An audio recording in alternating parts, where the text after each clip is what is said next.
Hello students, कैसे हैं आप। मेरा नाम डॉक्टर ज्योति सिंह है और आज मैं आपके साथ डिस्कस करूंगी topic some natural resources are limited from your class 8 science book of chapter number 5। So let us start this topic.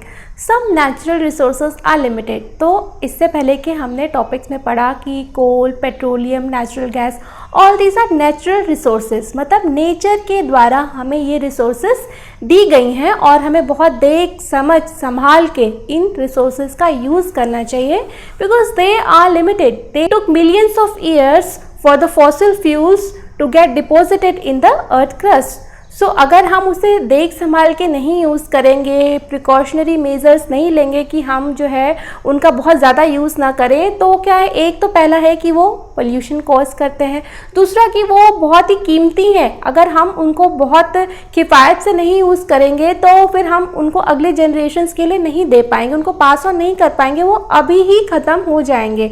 तो ऐसा अनुमान लगाया जाता है कि ये नेचुरल रिसोर्सेज कोल, पेट्रोलियम, ये अगले 100 सालों में ये अर्थ से ख़त्म हो जाएंगे। और क्योंकि इनकी बनने की प्रोसेस इतनी स्लो है कि वो फिर दोबारा एक तरीके से हम कह सकते हैं कि ये एग्जॉस्ट हो जाएंगे, ख़त्म हो जाएंगे। एग्जॉस्टेबल, ये नेचुरल रिसोर्सेज एग्जॉस्टेबल है, यानी ख़त्म होने वाले हैं। ठीक है। सो अभी इसी के बारे में हम पढ़ेंगे कि कुछ नेचुरल रिसोर्सेज लिमिटेड है, यानी बहुत सीमित मात्रा में है, कम अमाउंट में है, तो हमें क्या करना चाहिए और कैसे हम उनका एफिशिएंटली यूज़ कर सकते हैं। You have studied in the beginning of the chapter that some natural resources are exhaustible like fossil fuels, forest, minerals। तो exhaustible resources में क्या है, fossil fuels है, forest हैं और कुछ soil के minerals हैं। ठीक है, जो कि अगर हम बहुत ही अंधाधुंध इस्तेमाल करना शुरू करेंगे, बिल्कुल किफ़ायत से नहीं, ठीक है, इररिस्पॉन्सिबल तरीके से यूज़ करना शुरू करेंगे तो वो बहुत जल्दी ख़त्म हो जाएंगे। तो हमें क्या करना चाहिए, ठीक है। You know that coal and petroleum are fossil fuels. तो हमें पता है कि कोल और पेट्रोलियम फॉसिल फ्यूल्स है। क्यों?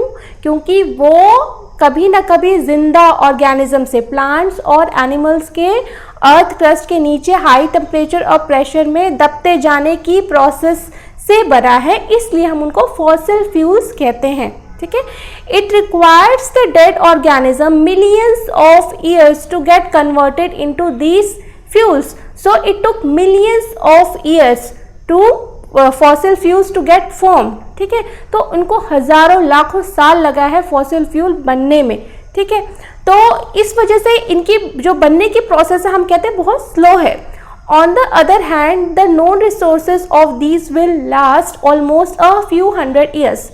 तो अभी तक जितने भी हमको ये रिसोर्सेज के जो है भंडार मिले हैं, नेचुरल गैस, कोल, पेट्रोलियम, तो एक अनुमान लगाया गया है, जो साइंटिस्ट हैं जो इसमें रिसर्च करते हैं उनसे एक अनुमान लगाया गया। तो उन्होंने अनुमान लगाया कि इतना अमाउंट ऑफ कोल इस खदान में है या इतना अमाउंट ऑफ पेट्रोल इस कुएं में है, तो हम इतना उससे निकाल सकते हैं। और जिस स्पीड से हम निकाल रहे हैं, ये सारा कुछ कैलकुलेट किया तो उन्होंने ये देखा कि अगले कुछ 100 सालों में ये जो है ये नेचुरल रिसोर्सेज ख़त्म हो जाएंगे अगर हमारी यूज़ करने की यही स्पीड बनी रही तो।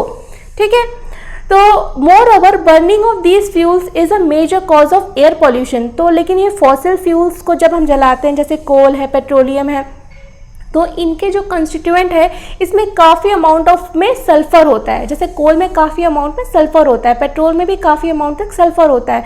तो जब ये बर्न करती है तो सल्फ़र डाइऑक्साइड गैस प्रोड्यूस होती है और जिससे कि एसिड रेन होती है।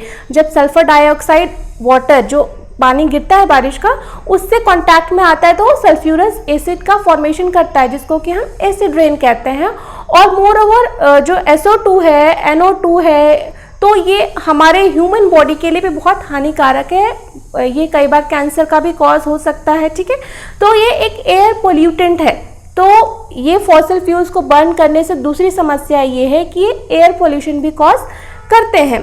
तो अब हमें क्या है, एक तो इनको किफ़ायत से यूज़ करना है क्योंकि वो कम है, और दूसरा किफ़ायत से इसलिए भी यूज़ करना है क्योंकि वो एयर पोल्यूशन कॉज कर रहा है, ग्लोबल वार्मिंग कर रहा है। ठीक है, तो their use is also link to global warming, उनका यूज जो है ग्लोबल वार्मिंग यानी कि पूरे अर्थ का टेम्परेचर जो एक एवरेज टेम्परेचर है, इन फॉसिल फ्यूल्स को बार बार जलाने से अर्थ का टेम्परेचर गर्म हो रही है, पृथ्वी गर्म हो रही है, यानी कि पृथ्वी में CO2 का अमाउंट, कार्बन डाइऑक्साइड का अमाउंट जो है बहुत ज़्यादा बढ़ रहा है। जो पृथ्वी में कार्बन डाइऑक्साइड का परसेंटेज है वो 0.033% है, लेकिन अगर हम इसी तरीके से फॉसिल फ्यूल्स को जलाते रहें तो कार्बन डाइऑक्साइड का प्रेजेंस जो है और ज़्यादा बढ़ जाएगा। तो ये जो है ग्लोबल वार्मिंग को बढ़ावा देता है, क्योंकि कार्बन डाइऑक्साइड हीट एनर्जी को ट्रैप कर लेती है और जो है अर्थ से बाहर जाने नहीं देती है।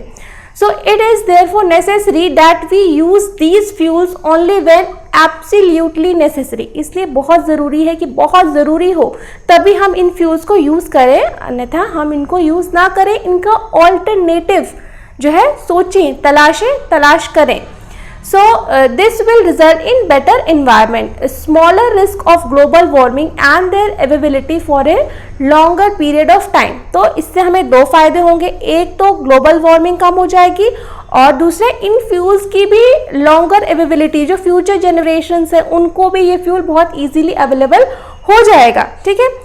In India the petroleum conservation research association PCRA का कई बार आपने ऐड देखा होगा टीवी में। PCRA कहता है कि पेट्रोल को ऐसे यूज़ करें, गाड़ी को बंद कर दें। तो ये एक एसोसिएशन है इंडिया में जो कि पेट्रोलियम कंजर्वेशन रिसर्च एसोसिएशन, जिसको शॉर्ट में PCRA कहते हैं।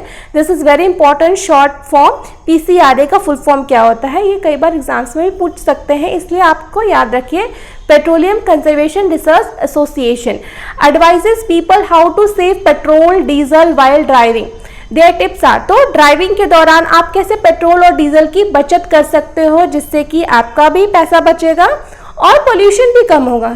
तो इसके लिए कुछ उन्होंने टिप्स दिए, जैसे कि driving at a constant and moderate speed as far as possible. तो एक कॉन्स्टेंट, जैसे बार बार ब्रेक लगा रहे हो, बार बार स्पीड बढ़ा रहे हो, बार बार ब्रेक, तो इससे पेट्रोल की खपत या डीजल की खपत ज़्यादा होती है। लेकिन अगर वहीं हम एक मॉडरेट स्पीड में चलें, बार बार ब्रेक ना लगाएं, बार बार जो है एक्सीलेटर ना दबाएं, तो इससे क्या होता है कि हमारा पेट्रोल का कंजम्पशन अच्छा होता है, हमारी गाड़ी का माइलेज जो होता है एवरेज अच्छा आता है। ठीक है, पेट्रोल बेटर यूज़ कर पाते हैं।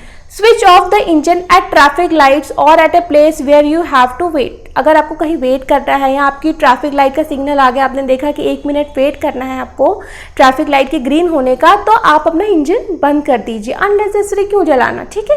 1 मिनट तक वेट करना, या आपको किसी का वेट करना है तो गाड़ी बंद करके वेट करिए।